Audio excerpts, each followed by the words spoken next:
So at the end of last year, I was volunteering in one of the classes, and a second grader came up and handed us an envelope. Do you remember the day that you handed us this envelope?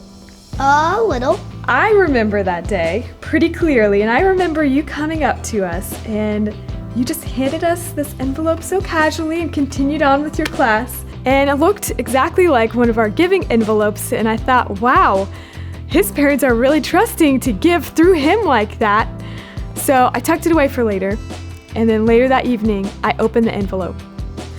But it wasn't your parents, was it? No, it wasn't. No, who was it? Me. And I pulled out a pledge card that was actually filled out by the student in his own handwriting with $5 of his own money. Why did you choose to give to LifeWise? My mom and dad went to a LifeWise banquet. Okay. And they got one of these papers, and then I filled out the form and I just brought it in. What motivated you to fill out the form?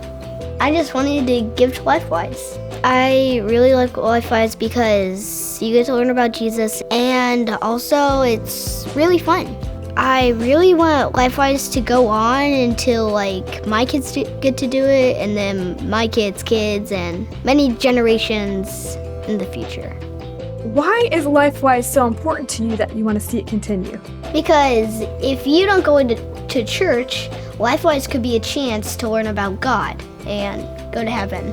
So you are clearly a generous young man, and generosity seems to be pretty important to you.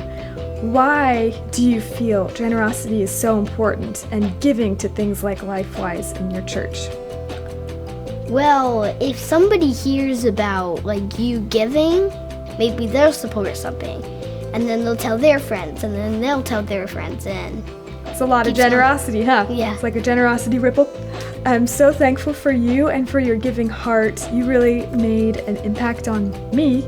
I'm thankful. Thank you for being so generous into giving to LifeWise. You're welcome.